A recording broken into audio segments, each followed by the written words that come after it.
গাড়ি হ্যাঁ ভিক্টোরিয়া মেমোরিয়ালে গাড়ি পার্কিং করতে পারলাম না, তো দেখা যাক। চলো চলো বেরো বেরো বেরো। Merry Christmas everybody. আজ 25th of December। আমি সুরমিতা শুরু করলাম আজকের ব্লগটা বাড়ি থেকে। বেরোচ্ছি, অনেক দিন পর ব্লগ দিচ্ছি। অনেকেই আমাকে লিখেছে যে কেন ব্লগ আসছে না। বেসিক্যালি কিছু করিনি কয়েকদিন ধরে, এক সপ্তাহ ধরে। আর বেরোচ্ছি আমি আর মার বাবা তিনজনে মিলে একটু ক্রিসমাস ঘোরাঘুরি, দেখি কলকাতায় কোথায় যাই, কি ব্যাপার।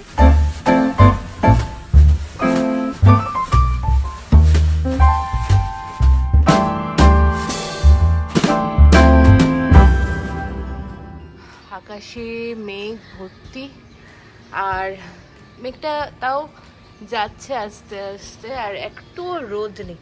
চলো আমাদের সাওয়ারি তৈয়ার, আর এবার বেরোবো।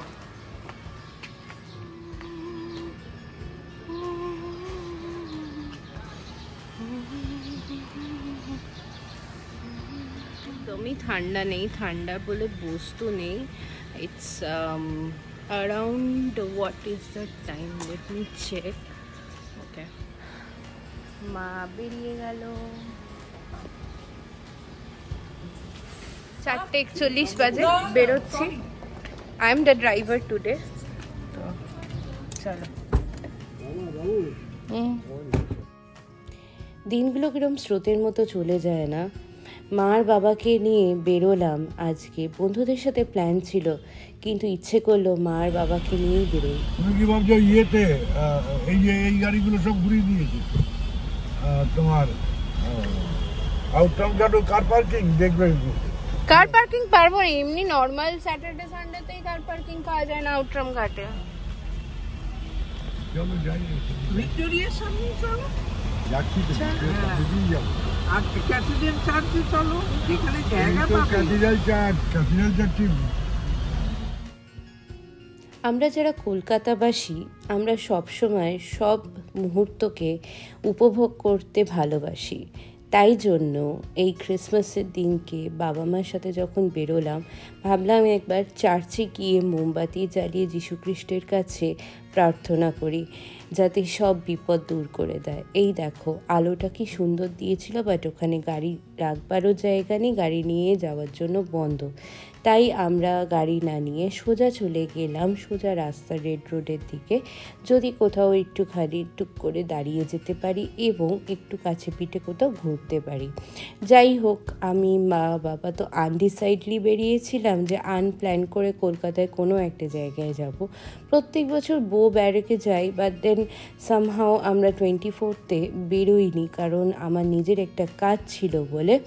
দেখো ভিক্টোরিয়া মেমোরিয়ালের সামনে কিন্তু মারাত্মক ভিড়, আর এখানে গাড়ি রাখবার জায়গা নেই, তাই চলে গেলাম সোজা। কোন জায়গায় করতে পারবো গাড়ি পার্কিং? কোথায় করতে পারবো? ওই দিকটা পারবো? কলকাতায় জ্যাম, আমরা এখানে গাড়ি হ্যাঁ ভিক্টোরিয়া মেমোরিয়ালে গাড়ি পার্কিং করতে পারলাম না, তো দেখাবো। একটা ফোঁটা ঠান্ডা নেই। In fact 25 degree Celsius is now in Kolkata.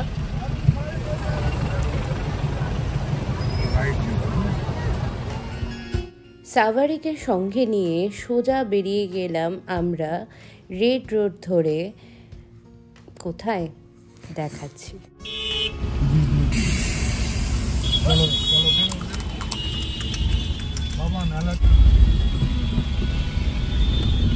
ঘুরতে চলে এলাম প্রিন্সেপ ঘাটে। এখানে একটু চাটা খাওয়া হবে, আর মা আগে বেরিয়ে গেছে।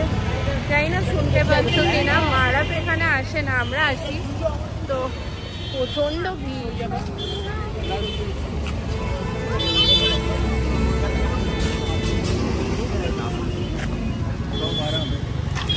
পুলিশ আছে, ঠিক আছে, এখান দিয়ে ঢুকুন। মারাত্মক ভিড়।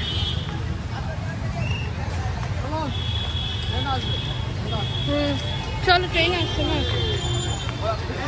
দাঁড়াও দাঁড়াও, ট্রেন আসছে, ট্রেন আসছে, ট্রেন।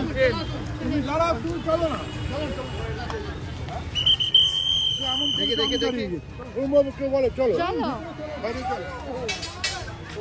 আগে কথা বলতে হবে।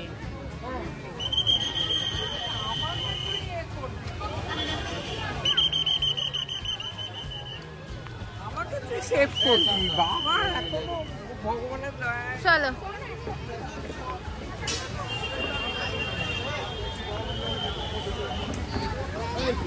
পুলিশ পোস্টিং আছে সব জায়গায়, তো অসুবিধা হচ্ছে না। হ্যাঁ চল ওখানটা যাও, গিয়ে ট্রেনটা ওই তো এখান থেকে যা, সামনে যা। এখান থেকে ট্রেন ভালো হচ্ছে। বাবাকে এ করতে হবে না, হ্যাঁ তাও সুবিধা না, এমন করে যে না না ভয় পেয়ে যায়। আমি খারাপের জন্য বলে তো। চক্র রেল, এটা মাঝেরহাট টু বিবিধি বাগ অব্দি যাবে। And this is the wife today. চল আস্তে আস্তে হাঁটছে, আমি একটু তাড়াতাড়ি হাঁটি। আর মানে ভিড় নেই খুব একটা, হালকাই ভিড় আছে। আর এই সন্ধেবেলা নাগাদ তো খুব ভাল লাগে। গরম লাগছে, আমার তো গরম লাগছে বেশ। আর অ্যামেজিং লাগছে। 25 ডিসেম্বর জমে গেল। আর এর পরে রাত্রেবেলা একটু প্ল্যান আছে, তো চলো আগে একটু প্রিন্সেপ ঘাটটা ঘুরে নিই তাড়াতাড়ি করে, তারপরে বাড়ি যাবো। আমায় গিয়ে বাবা মায়েরা যদি সব জেনে যায় তাহলে তো একটু মুশকিল হয় না। যাই হোক, আস্তে আস্তে হাঁটছে, একটা জায়গায় বসে গেছে। ওখানে বসার ভালো জায়গা নয়, ভালো জায়গা বসার জায়গা নিয়ে যাচ্ছি মানছি। বাবার পায়ে ব্যথা হয়েছে, মারও অর্ধটা হাঁটতে পারে না। তো যাই হোক, বলছি এখানে বসো না, আস্তে আস্তে এসো, একটা জায়গায় বসিয়ে দিচ্ছি। আমি মা ঘুরছি, এটা গরম করি। যাই হোক,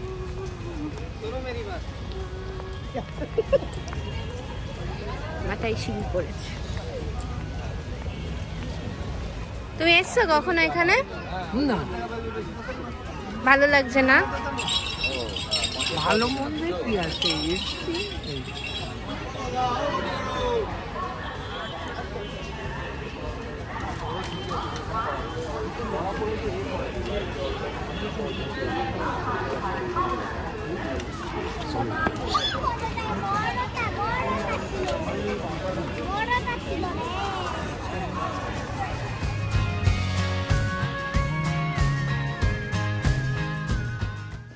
প্রিন্সেপ ঘাটে গরম গরম চা নিয়ে আর এই সুন্দর দৃশ্য এনজয় করে আমার কিন্তু এমনি সময়ই ভালো লাগে। আর আজকের ভাইবটা তো অন্যরকম। বাবা মা খেলো ভেলপুরি আর আমি খেলাম চা।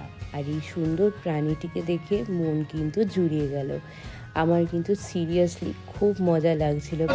হ্যাঁ হয়ে গেছে। কেমন লাগলো কেমন লাগলো পাপড়ি চাট? কেমন লাগলো? ভালো থাকে।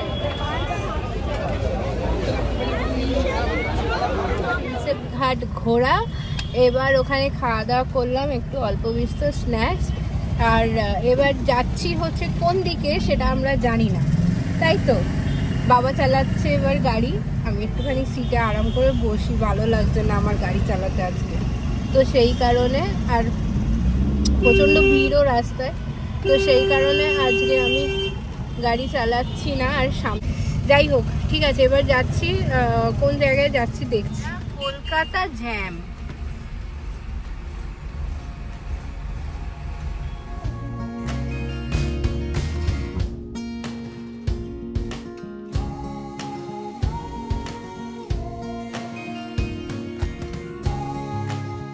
উঠে পড়লাম মা ফ্লাইওভারে। আর মা ফ্লাইওভারে উঠে সব পুরো রাস্তা দেখতে দেখতে আসছিলাম। দেখো পুরো আকাশটা একদম রাঙিয়ে গেছে শুধু আলোতে। আর এটা হচ্ছে ক্যাথিড্রাল চার্চের দিকে, পাশেই নন্দন, আর এক সাইডে ভিক্টোরিয়া মেমোরিয়াল। একটুখানি দেখালাম সেটা ক্যাথিড্রাল চার্চের সামনে। আর নন্দনেও খুব বিশাল করে আর কি হচ্ছে, বাট দেখা যাচ্ছে না এখান দিয়ে, কারণ মা ফ্লাইওভারটা ধরলাম আমরা। আমাদের ক্রিসমাসের সময় পার্ক স্ট্রিটের আলো দেখা হলো না, but then sure 31st of December new year's ইভে আমি চেষ্টা করব, বন্ধুরা বেরোবার একটা প্ল্যান করার চেষ্টা করব, এবং সেটা দিয়ে পার্ক স্ট্রিটের লাইটটা তখনও তো থাকবে, তো বা এর মধ্যে যদি বেরোই তো পার্ক স্ট্রিটের লাইটটা ডেফিনেটলি দেখবো, কারণ that is a must in Kolkata during the I mean Christmas to new year. আর সারা কলকাতা সাজিয়েছে লাইটে লাইট। প্রত্যেক বছরের মতো শেষকালে আমি কিন্তু চার্চে আসি, আর এটা পার্ক সার্কাসের চার্চ, যেখানে আমি মাঝে মধ্যেই প্রেয়ার করতে যাই। ইয়েস, আমি চার্চে যাই প্রেয়ার করতে। আমার কাছে হিন্দু মুসলিম খ্রিশ্চান সব এক, এবং গড ইজ ওয়ান।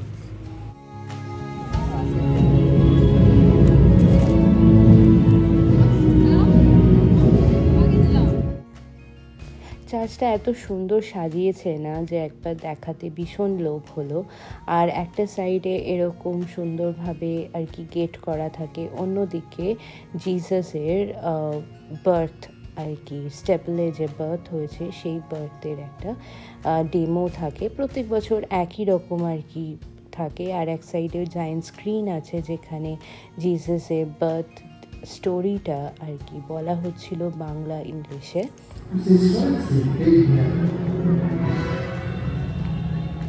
এটা চার্চের ভেতরটা, এখানে বন্ধ করে দিয়েছে এখন। যাই হোক, খুব সুন্দর লাগছে চার্চটা, খুব সুন্দর সাজায়। আর চলো একটু মোমবাতি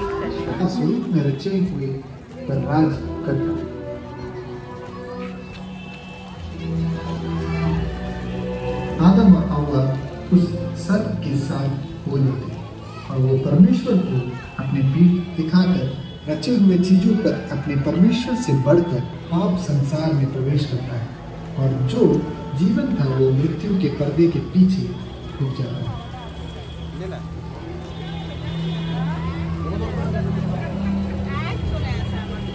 लेकिन उसी घड़ी में परमेश्वर अपनी योजना को कार्यान्वित कर रहा है। एक उद्धारकर्ता भेजा जाए जिसे अद्भुत, मुक्ति करने वाला, शक्तिशाली, अनंत काल का पिता और शांति का राजकुमार है, और वो संसार হয়ে গেল খাওয়া দাওয়া আনন্দ। তারপর 4-5 বার ফোন এসে গেল দেবলীনার, কারণ আমাদের আজকে একটু ডিনারের প্ল্যান আছে। আর এই দেখো গড়িয়াহাটের ব্রিজটাও কিন্তু খুব সুন্দর সাজিয়েছে, একই রকমভাবে আর কি লাইট লাগিয়েছে প্রত্যেকটা দুটো সাইডে ব্রিজটার। আর সেটাও এনজয় করতে করতে আমরা পৌঁছে গেলাম, বাড়ি এসে গেলাম। বাবা মাকে ছাড়বো, তারপরে যাব দেবলীনার বাড়িতে, ওখানে আজকে আমাদের পিকনিক। এটা একটু ছেড়ে নি, এটা ভীষণ গরম লাগছে। একটা টি শার্ট পরে নি, টি শার্ট পরে নিয়ে তারপরে দেবলীনার বাড়িতে যাব। ওরা অলরেডি ওয়েট করছে, অনেকবার ফোন করেছে। একটু চট করে এখন বেরিয়েছি। আমি মিনি দিদি পেছনে আছে, ও বুলেটকে খাওয়াচ্ছে, মিনি দিদি পেছনে আছে, আর দেবলীনাকে খাও বলি, এটা গোলপার্কে খাও বলি। তো রেস্টুরেন্টে ঢুকে অর্ডার করলাম এগ চাউমিন আমার জন্য, ক্রিস্পি পটেটো দেবলীনার, আর মিনি দিদি। হয়ে গেল ক্রিসমাস আজকের মতো। বাড়ি চলে এলাম, এখন বাজে ঠিক 11টা বাজতে 10। আর আমরা গেছিলাম হচ্ছে একটু খেতে বলতে একটা জায়গায় যাওয়ার প্ল্যান করছিলাম, গোলপার্কেই আমাদের এখানেই। বাট দেন ওখানে খেয়ে মানে ঠিক খাওয়াটা হলো না, মানে একটু হাইজেনিক প্রবলেম হয়ে গেছে। জায়গার নামও বললাম না, আর খাবার কেন আনহাইজেনিক হয়েছে সেটা, কারণ এর আগে আমি অনেকবার খেয়েছি ওখানে গোলপার্কে, যেহেতু বাড়ির কাছে, তো এরকম কোনোদিন হয়নি, এইটাই প্রথমবার। তো এসে গেছি বাড়ি, এবার ওপরে যাব, গিয়ে ফ্রেশ হব। একটু খাবার নিয়ে এসেছি, মানে একটু ফ্রাইড রাইস নিয়ে এসেছি। আচ্ছা চলো ওপরে যাই, তারপরে বাকি কথা বলছি। কেমন বানিয়েছে, কেমন প্রন ফ্রাইড রাইস? এইরকম সাইজে তুই নিজেও করতে পারি। ভালো কি মন্দ বল, মোটামুটি